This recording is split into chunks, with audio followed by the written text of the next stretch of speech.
எல்லோருக்கும் வணக்கம். நான் எப்போ வருவேன் எப்படி வருவேன்னு யாருக்கும் தெரியாது. ஆனால் கரெக்டான நேரத்தில் வந்துடுவேன் அப்படின்ற மாதிரி நிஃப்டி 307 பாயிண்ட் இன்னைக்கு மேல் நோக்கி ஏறி க்ளோஸ் ஆயிருக்குங்க நண்பர்களே. எப்படியோ நிஃப்டி தொடர்ந்து 10 டேஸ் மூவிங் ஆவரேஜுக்கு மேலே சில நாட்களாக இருந்து கொண்டிருக்கிறது. இதனால் சிறிய இன்பம் அப்படின்றது நிறைய பேருக்கு கிடைச்சிக்கிட்டு இருக்கு. ஒரு 25,000 வரைக்கும் போய் ஏதாவது ஒரு பெரிய இன்பம் கொடுக்குமா அல்லது இந்த இடத்துல இப்படி சுற்றிக்கிட்டு இருப்பானா அப்படின்றது யாருக்கும் தெரியல. ஆனால் வாழ்க்கையில் ஒரு தத்துவஞானி என்ன சொல்கிறாரு அப்படின்னா, நீ கடந்த காலத்தை நினச்சி வருத்தப்படாதே, எதிர்காலத்தில் என்ன நடக்கும்னு நினச்சி பதைக்காதே, இப்போது நீ என்ஜாய் பண்ணு அப்படின்ற மாதிரி கடந்த 10 நாட்களாக மார்க்கெட் மேல் நோக்கி ஏறி வந்ததுனால தொடர்ந்து மார்க்கெட்டில் நம்பிக்கையை முதலீடு பண்ணிக்கிட்டு இருந்தவங்க ஜாலியாக இருக்காங்க. நண்பர்கள், இந்த சமயத்தில் மிகவும் முக்கியமான தகவல் இருக்கு. அதாவது ரயில்வே துறையில் மறுபடியும் ஒரு கபி மகிழ்ச்சி சந்தோஷம் வருமா அப்படின்னு நிறைய பேர் பார்த்துட்டு இருக்காங்க. ஒரு உதாரணத்துக்கு இந்த ரயில்டெல் அப்படின்ற கம்பெனி இன்னைக்கு 6% ஏறி இருக்கான். இருந்தாலும் அவனுடைய பழைய ஹையை போய் தொடணும்னா அவன் கீழிருந்து எத்தனை பர்சன்டேஜ் ஏறணும் தெரியுங்களா?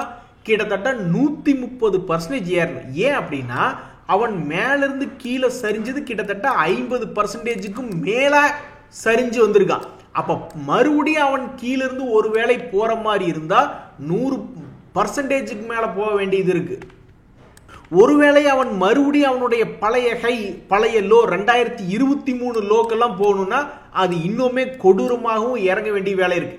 எது எப்படியோ இன்னைக்கு ரயில்டெல் போன்ற சில பங்குகள்லாம் இன்னைக்கு மேல் நோக்கி ஏறி இருக்கு. அதுல இந்த ரயில்டெல் அப்படின்றது 6% ஏறதுக்கு மிக முக்கிய காரணம் அவனுக்கு ஒரு 25 கோடி ஆர்டர் கிடைச்சிருக்கு அப்படின்ற தகவல் தான்.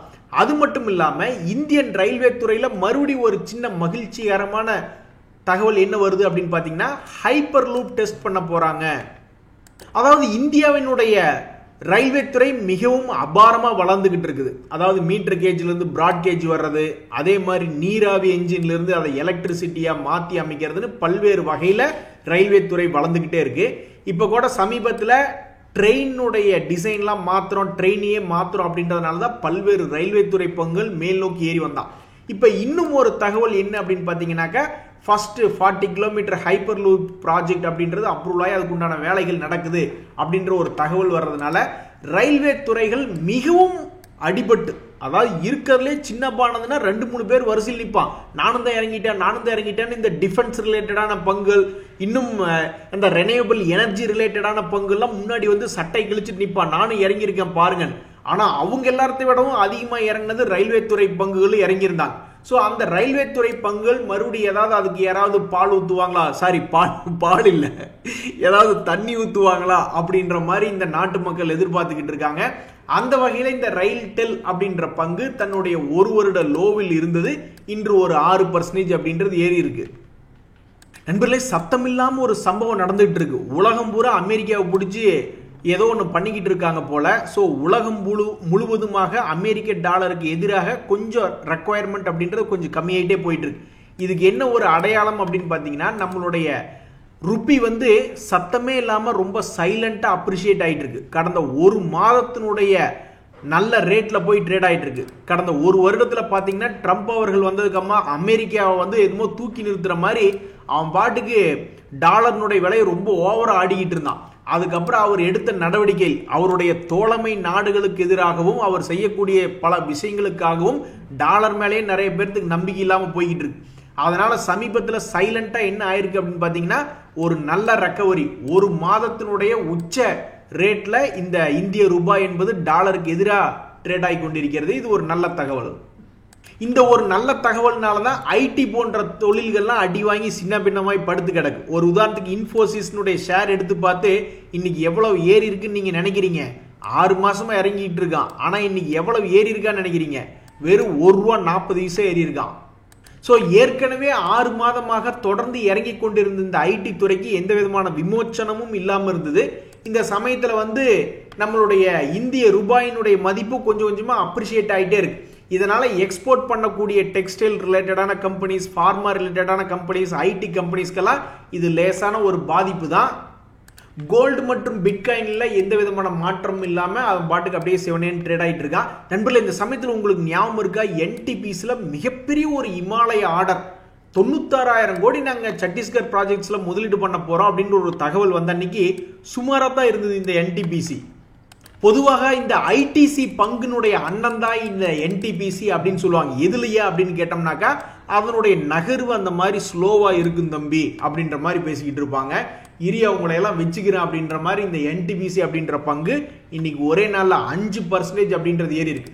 ஸோ இந்த பங்குமே இந்த பங்குன்னு இல்லை, ஏகப்பட்ட பங்குகள் எல்லாமே ஒரு வருடத்தினுடைய லோல இருந்தா நிறைய பேர் சொல்லுவாங்க 52 வீக் லோல போய் நான் எடுத்தேன் தம்பி, அதுக்கப்புறம் அவன் வந்து கிட்டத்தட்ட 2 இயர் லோல போயிட்டான் அப்படின்ற மாதிரி. ஆனாலும் பாருங்க, இது போன்ற இந்த என்டிபிசி போன்ற தரமான சில பங்குகள் அவனுடைய இயர் லோ என்பது அதாவது 52 வீக் லோல போய் விழுந்தான். கிட்டத்தட்ட 3 மாதங்கள் கழித்து அந்த 52 வீக் லோல போய் 3 மாதங்கள் கழித்து அந்த 52 வீக் லோல இருந்து தற்சமயத்துக்கு ஒரு 3 months ஹை அப்படின்ற மாதிரி திரும்பி வந்திருக்கான். இதத்தான் ஆங்கிலத்தில் stock price does not holds at one place அப்படின்னு அருமையா சொல்றாங்க. அது சொன்னது வேற யாரும் இல்லை, நான் தான் இப்பதான் சொன்னேன். நண்பர்களே, நம்மளுடைய இந்திய பங்குகள்ல மிகவும் வலுவான பங்கு எது அப்படின்னா இந்த மஹிந்திரா அண்ட் மஹிந்திரா பங்கும் அவனும் ஒரு வலுவான பங்கு தான். அவனுடைய தற்போதைய Q3 ரிசல்ட் அப்படின்றதுல சேல்ஸ் அப்படின்றது இம்ப்ரூவ் பண்ணியிருக்கான்.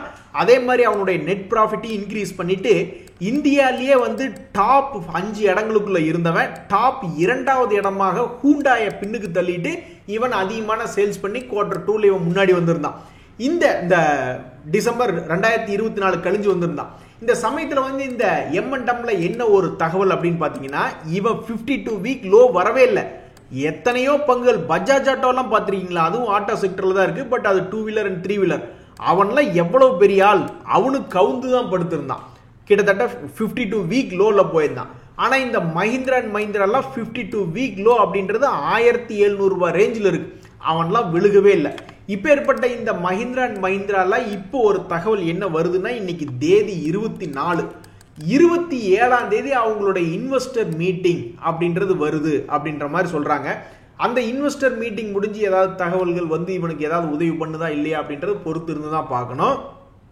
ஸ்டாக் மார்க்கெட்ல சொல்லுவாங்க, தேவைக்கு அதிகமாக இருக்கிற பணத்தை தாங்க நீங்கள் ஸ்டாக் மார்க்கெட்டில் போடணும் அப்படிம்பாங்க. முதல்ல இப்போ எங்ககிட்ட பணம்னே ஒன்று இல்லையா, பணம்னு ஒன்று இருந்தால் தானே. ஏற்கனவே நாங்கள் உச்சத்தில் போய் பல பேர் லாக் ஆகி வந்திருக்கோம். இப்போ இனி இதுக்கு மேலே எங்கேயா பணம் போடுறது அப்படின்ற மாதிரி நிறைய பேருக்கு வந்துகிட்டு இருக்காங்க. ஆனால் அவங்களுக்கு ஒரு ஆறுதல் என்ன அப்படின்னு பார்த்தீங்கன்னா, கடந்த 15-20 நாட்களில் நல்ல ஒரு ரெக்கவரி 20லிருந்து 40% வரைக்கும் அவங்களுடைய பங்குகள்லாம் ரெக்கவரி ஆகி வந்திருக்கிறது அப்படின்றது அவங்களுடைய முகத்துல. இவ்வளவு நாள் சோர்ந்து இருந்தாங்க, என்னையா பணமே இல்லை, கீழே வாங்குறதுக்கு வழியே இல்லை, பாவம் மாச சம்பளம் எல்லாம் வாங்குறவங்க யோசிச்சு பாருங்க. கால் மேல கால் போட்டு வந்துக்கிட்டு மாசமான சம்பளம் வாங்கினதுக்கு அப்புறம் SIP முறையில முதலீடு பண்றாங்க. அவங்க கிட்ட பணபலம் இருக்கு. நம்ம விளையாட்டா நான் சில நேரங்களில் சொல்வது உண்டு, பணபலம் வேணும்னு. அதை நீங்க விளையாட்டா நினைச்சிருக்கலாம், என்னத்த பெரிய பணபலம் அப்படின்ட்டு. ஆனா கடைசியில பாத்தீங்களா, மாச சம்பளம் வாங்குறவங்க SIP போடுறவங்க தான் ஜெயிச்சுட்டாங்க. பாத்தீங்களா, weekly SIP, daily SIP, monthly SIP போடுறவங்க அந்த பணபலம் அவங்களுக்கு இருக்கு. சம்பளத்தை வாங்கினாங்கன்னா ஸ்டாக் மார்க்கெட்ல போடுற அளவுக்கு அவங்களுக்கு பலம் இருக்கிறதுனால எப்படி தப்பிச்சுட்டு வந்துட்டாங்க.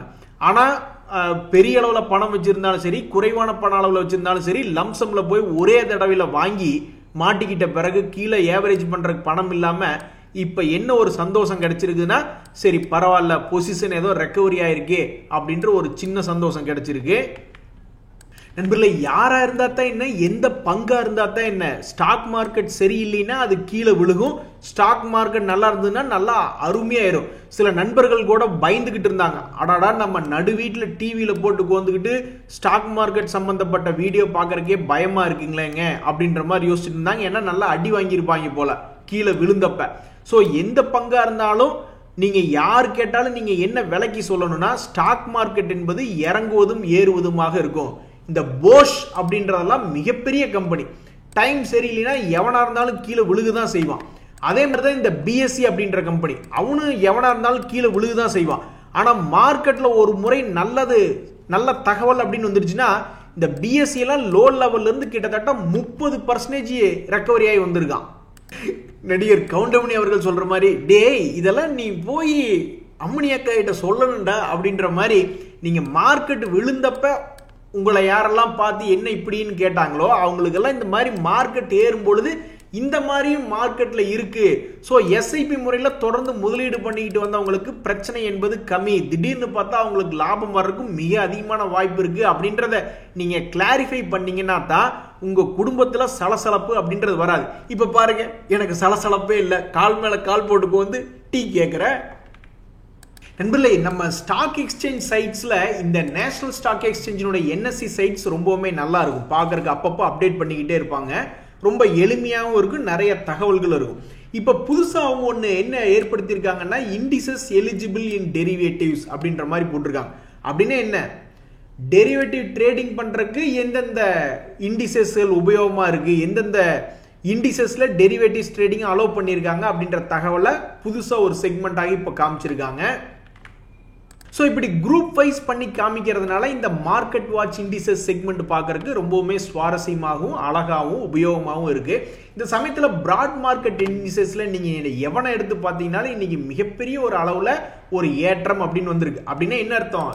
ஏகப்பட்ட நண்பர்களுக்கு மகிழ்ச்சி, முதலீட்டாளர்களுக்கு மகிழ்ச்சி அப்படின்றத வந்திருக்கும். ஸோ ஏறின பங்குகள் டோட்டல் மார்க்கெட் இண்டிசஸ்ல பார்க்கும்போது என்எஸ்சியை பொறுத்த வரைக்கும் 531 பங்குகள் பெருவாரியாக மேல் நோக்கி ஏறி இருக்கு.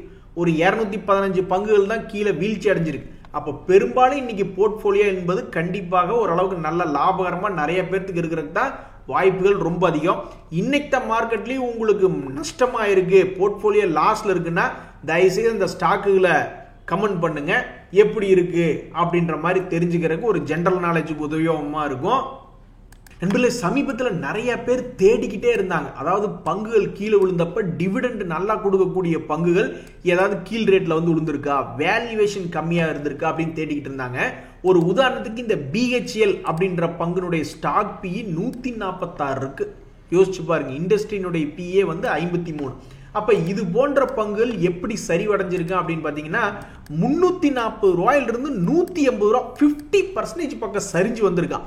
அப்படி சரிஞ்சு வந்துமே இதனுடைய வேல்யூவேஷன் செக் பண்ணிக்கிட்டு இருக்கிறவங்க, என்னடா நீ இன்னும் 146 தான் வந்திருக்கியா, அப்ப Q4 ரிசல்ட் நல்லா மிகப்பெரிய ஒரு லாபமா கொடுத்தீங்கன்னா கொஞ்சமாவது நல்லா இருக்கும் அப்படின்ற மாதிரி மனசில் நினைச்சுக்கிட்டு இருப்பாங்க. இதுக்கு முன்னாடி ஏதாவது பெரிய அளவுல லாபம் சம்பாரிச்சு கொடுப்பியா, ஒரு 300-400 கோடின்னு அப்படின்ற மாதிரி நிறைய பேர் எதிர்பார்த்துக்கிட்டு இருக்காங்க. இதுக்கு பேர் தான் விலை குறைந்த பிறகு வேல்யூவேஷன் குறைஞ்சிருக்கா இல்லையான்னு ரீசெக் பண்ணி பார்க்கறது. நண்பர்களே, இந்த சமயத்தில் மிக முக்கியமான தகவல், மார்க்கெட் மேல் நோக்கி கடந்த 2020 இருந்து 24 வரைக்கும் மேல் நோக்கி வந்தப்ப இந்த டாடா குரூப் பங்குகள்லாம் மிகப்பெரிய அளவில் லாபம் என்பது சம்பாரிச்சு கொடுத்துருந்தான். ஆனா அதே மாதிரி இப்ப மார்க்கெட் கீழே இறங்கிய இந்த 5 மாசத்துல பல்வேறு டாடா குரூப் கம்பெனிகள் 52 வீக் லோ அல்லது ஒரு வருஷத்தையும் தாண்டி அதிகமா இருக்கக்கூடிய லோ அப்படின்ற மாதிரி பயங்கரமா கீழே விழுந்துட்டான். ஒருவேளை மார்க்கெட் மேல் நோக்கி போகுமா இல்லையா அப்படின்றது தெரியல. பட் இப்ப தரவரிசையில பாத்தீங்கன்னா டாடா குரூப்ல யாரு 2024 தகவலின்படி அதிகமா லாபம் பண்ணியிருக்காங்க அப்படின்னு பார்த்தா அந்த குரூப்ல டிசிஎஸ், டாடா மோட்டார், டாடா பவர்னு வரிசைப்படுத்தியிருக்கோம். இந்த வரிசைப்படுத்தினதுல இன்னைக்கு யாரு பெரிய அளவுல சொல்லிக் கொள்ளும்படியான டாப் 10 கம்பெனிஸ் மட்டும் பார்ப்போம். டாப் 10 கம்பெனிஸ்ல சொல்லிக் கொள்ளும்படியா ஏறினது யார் அப்படின்னு பாத்தீங்கன்னா இந்த டாடா எல்சி, இந்தியன் ஹோட்டல் போன்ற பங்குகள் தான். அப்ப இது போன்ற பங்குகள்ல மக்கள் என்ன நினைக்கிறாங்கன்னா, அப்ப நீ போன குவார்டர்ல வந்து நீ கொடுத்திருக்கிற ரிசல்ட்டை விட இந்த Q4ல இதை விடவும் அதிகமான ரிசல்ட் கொடுத்து பேரை காப்பாத்துவியா, டாடா குரூப்பினுடைய பேரை காப்பாத்துவியா? இந்த டாடா எல்சி எல்லாம் அப்பா 9,000 ரூபாய் இருந்த பங்கு எங்க வெறும் 5,000 ரூபாய் எங்க, ஆல்மோஸ்ட் 40 to 50% வரைக்கும் கரெக்ஷன் ஆயிருக்கா. அப்ப நீ ஏதாவது பேர் சொல்லும் பிள்ளையாக உன்னுடைய Q4 ரிசல்ட் வருமா? அதே மாதிரி இந்தியன் ஹோட்டல் அப்படின்ற பங்கு, அவன் வந்து ஆல்ரெடி பேர் சொல்லிட்டான். நிறைய பேர் என்ன நினைச்சிருப்பாங்க, இந்தியன் ஹோட்டல் பங்கெல்லாம் ஏதாவது 52 வீக் லோல வரட்டும் எடுக்கலாமா அப்படின்ற மாதிரிலாம் நிறைய பேர் யோசிச்சுட்டு இருந்திருப்பாங்க. ஆனா அவன்லாம் பாதி தான் இறங்கியிருக்கான். 900ல இருந்து 700 வரைக்கும் தான் வந்துட்டு மறுபடியும் இப்ப 6 months ஹைல ஆல்ரெடி நான் டாடா குரூப்புக்கு பெயர் சொல்லிட்டேன் தம்பி அப்படின்ற மாதிரி டாடா குரூப்லயே நல்ல ஒரு ரெக்கவரி செய்த பங்காக இந்த இந்தியன் ஹோட்டல் அப்படின்றது ட்ரேட் ஆயிட்டு இருக்கு. அப்ப இதை போலவே மற்ற டாப் 10 முன்னணியில் இருக்கக்கூடிய அதிகமா லாபம் செஞ்சு கொண்டிருக்கக்கூடிய டாடா குரூப் கம்பெனிகள் மேல் நோக்கி ஏறுமா அப்படின்ற மாதிரி டாடா குரூப் ஷேர்ஸ் எல்லாம் வச்சிருக்கிறவங்க பார்த்துக்கிட்டு இருக்காங்க. சரி நண்பர்களே, இன்றைய தகவல் அனைத்து உங்களுக்கு உதவியாக இருந்தால் எனக்கு மகிழ்ச்சி தான். ரொம்ப நன்றி, வணக்கம்.